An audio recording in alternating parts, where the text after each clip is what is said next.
Hey guys, welcome back to Deep Shift Labs.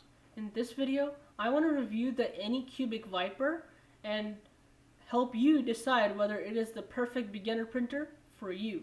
So without further ado, let's get started. So what will I cover in this video?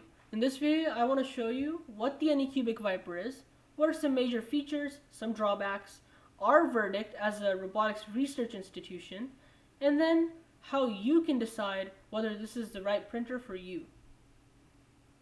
Right, so what is the Anycubic Vyper? Well, the Anycubic Vyper is Anycubic's latest budget-friendly FDM 3D printer. FDM meaning it deposits plastic in small layers to build up a final product. It has a build volume of 245mm by 245 for the length and width, and it has a height of 260mm. This is a pretty decent height considering most printers under $400 have build volume significantly smaller than this. This allows you to print practically any part that has any real-world implications like robots or other machines, as well as sculptures, other aesthetic products, anything like that. It has a single extruder with the default 0.4mm nozzle diameter on the output side, although this can be replaced because it has a volcano-style hot end, which we will discuss later. And it has a print speed of up to 180mm a second, although you will never use this speed. Ideally, you'd always use anywhere from like 50 to 100mm a second, because anything more than that, an acceleration and jerk forces take over and reduce your print quality significantly. So some major advantages. Well, this printer has automatic mesh bed leveling. This means that this sensor over here, which is similar to a BL Touch sensor, is able to automatically scan through the entire build surface one by one, and it's able to figure out the different heights of each point on the build surface to figure out how uneven the bed is. Now normally we can't see anything like this. These are micromillimeter adjustments the 3D printer makes to ensure accurate print results. And normally you would have to do this manually using a piece of paper and sliding it under the nozzle to figure out the exact height of the bed, or using something like a Fueller's gauge, which allows you to more precisely do this. This software technique, along with this little sensor here, takes care of that for you. However, the software does need to perform up to the standards, which we will talk later about. Now, it also has a TCM 2209 stepper driver. Now these are silent stepper drivers, which means they get rid of all the noise that stepper motors normally produce when trying to do position holds or fast moves, because these motors generally jitter to try to maintain their position using PID loops or anything like that. And this stepper driver not only provides clean voltages and higher powers, but it also takes care of this jittering noise issue. This allows this Anycubic Vyper to run at 60 decibels volume while printing. It also has a magnetic spring steel plate with a special coating on it that allows not only the print material to stick onto the surface, but also it's magnetic so you can quickly put it on and off, and the spring steel allows you to bend the surface so you can easily take your parts off without ever needing to use the scraper, hypothetically. And on top of that, it has a double metal extruder design with a volcano hot end. Now what this means is that it has a Bowden system, so the extruder, which pushes the filament, is not located exactly on top of the printer or in the nozzle, like next to the nozzle, but located outside, so farther away. Now this has its own advantages and disadvantages. Advantages being it allows you to print quicker, since the nozzle isn't bogged down by the heavy weight of these stepper motors, but the downside being it's very difficult to print flexible filaments. Now the Anycubic Vyper actually works around this by using a dual extruder design. That means it has its first extruder right here sticking outside the printer, and the second extruder being right on top of this bar. And what this does, this not only gives you more force to untangle tangled filament, but it also makes sure that flexible filaments like TPU or flexible nylon doesn't get tangled in the Bowden system, or rather inside the nozzle. And that is a common disadvantage of most Bowden systems, which Anycubic aim to get over. It also has a volcano hot end, meaning it has this really long heating chamber, allowing you to melt more filament at a time so you can have faster extrusion speeds. And it also allows you to dump more filament out at the same time, so you can print hotter, you can print faster, and supposedly you could also print more accurately if you have the correct retraction settings. Now that's also something we will discuss later on. The other thing it has is a Cortex M3 chip, which is a very powerful ARM chip that allows you to have faster processing times, better software, higher compatibility, etc. Although the 3D printer isn't really a CPU intensive machine. Now some flaws. Well, first is the coating on the build plate itself. Now the coating isn't really good quality, so there are a lot of user cases where just taking your part off the build plate or using a scraper actually caused some of the coating to rip off with it. Now this is pretty bad for a printer because you're damaging your build surface. If you print on top of this again, you won't get perfectly flat layers, or you might even get adhesion problems where the part keeps on coming off of the build plate, messing up the entire print. On top of that, the printer is advertised to be a easy, beginner-friendly 3D printer with only a few steps to get it assembled, which is great, and that is true. It is very easy to assemble. However, it does lack on the software side.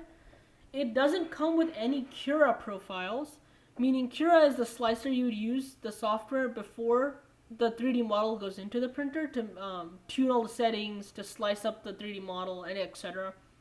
It doesn't come with any profile, which means you have to use a different 3D printer profile, modify it, and tune it yourself.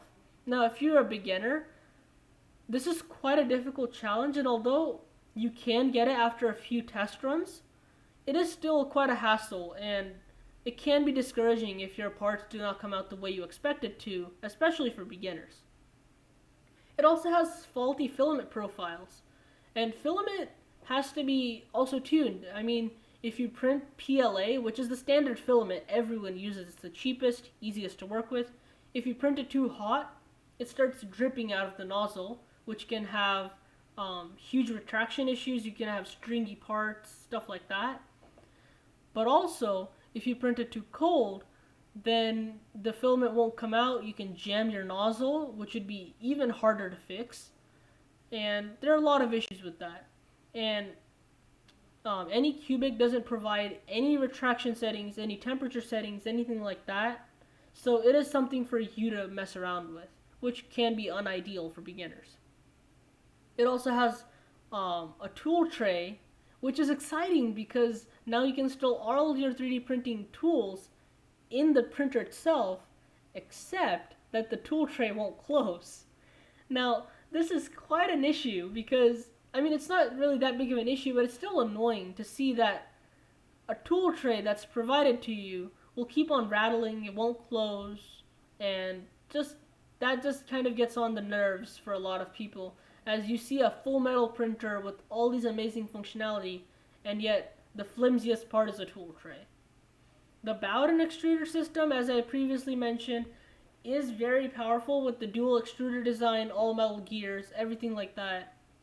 But then again, if you use this printer regularly to print flexible filaments, tough filaments like wood or PETG or ABS, you don't want Bowden's system. If you don't care about the time it takes for your printer to print, Bowden is a very bad choice because it takes longer to push the filament into the nozzle, it's harder to swap filaments, and if you're printing with flexibles, you have a high risk of getting jammed. That's why there's a direct drive system, which it comes pretty light now. Now, you can get direct drive systems for 500 grams as additional weight on the nozzle, which is not that bad. So if you really don't care about the print time and you want to print flexible filaments, avoid Bowden systems at all costs. Now, the extruder wire, like the wires that go into the extruder, also occasionally dangle onto the heated bed. It's not that big of a deal, as these wires are coated with like insulation and stuff, so they don't normally like melt or anything. But if you're printing ABS, with 110 degrees Celsius build plate temperature, this can cause issues. And speaking of build plate, the magnetic build plate also has a bunch of issues. If you think about it, if you heat up a magnet, as they're doing over here, although more intensively, you can cause it to lose its magnetic abilities, which we have seen in previous printers like the Creality Ender V2, which had a magnetic build plate, but if you heated the build plate to above 60 Celsius or so, it would start losing its magnetic abilities, it would start warping, it would start sliding, and this printer has been advertised to go up to 110 degrees Celsius for its build plate temperature. If you do heat it up that much, you are significantly risking magnetic deadhesion, and it's going to start sliding, it's going to start warping, and it's going to be basically a hunk of metal at that point. So, although this has been a pretty grim review overall, there are some pros to it. I mean, the price is $359, meaning you can get a powerful printer with all these functionality like mesh bed leveling and dual extruder design for under $400, which is impressive. Granted, there are other printers designed by Creality and other makers that do match this printer in specs and have a lower cost. Now, the first layer isn't great, and a lot of people say it requires a lot of tuning, a lot of experience, a lot of print time to get that first layer right. Although if you are an experienced user, this shouldn't be much of a problem for you. Same as I said before, assembly is great, software isn't.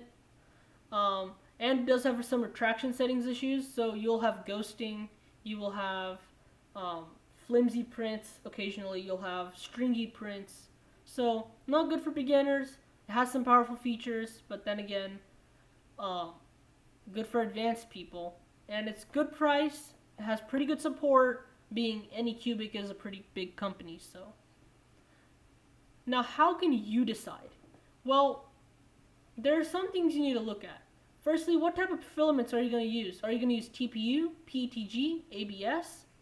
If the answer is yes, this is a printer you should consider because it has a volcano-style hot end, it has a really hot build plate, a very powerful nozzle, and a very powerful extruder system.